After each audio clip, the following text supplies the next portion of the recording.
Hi, this is Matthew again.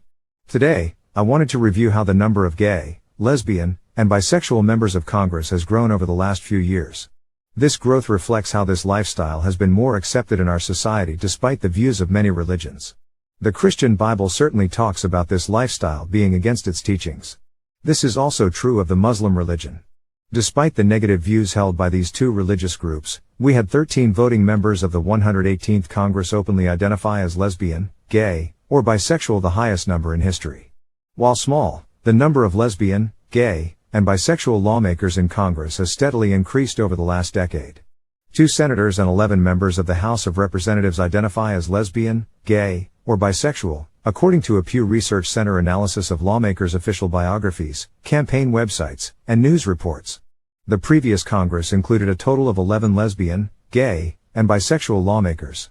There have not been any openly transgender members of Congress to date. The number of lesbian, gay, and bisexual members of Congress has more than tripled in recent years.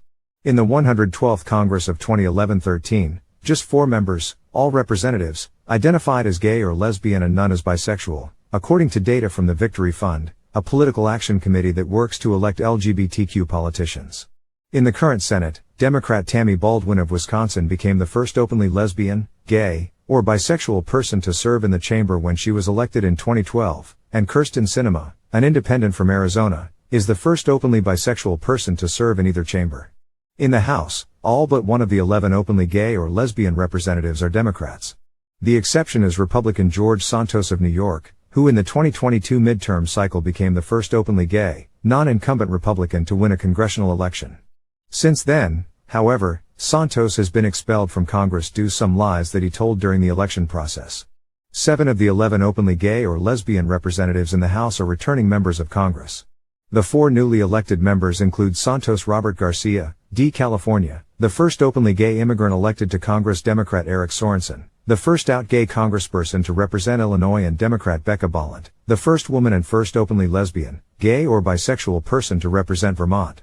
8 of the 11 House members who identify as gay or lesbian are gay men and 3 are lesbians.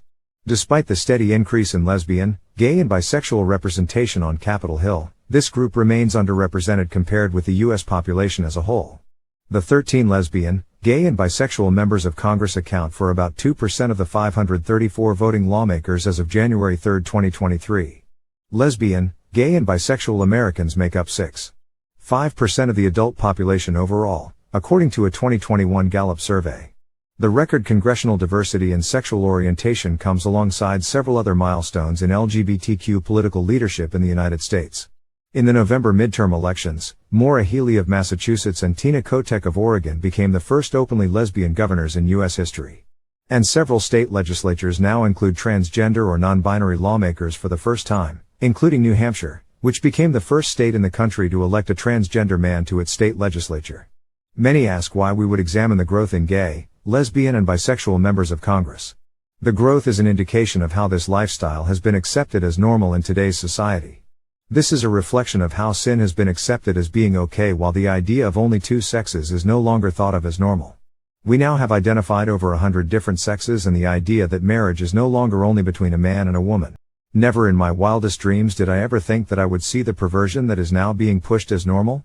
However, if I had paid more attention to what the Bible says about the end times, that we would have returned to the times of Noah where this type of lifestyle was prevalent. The Bible points out some of the changes that would take place at the end times.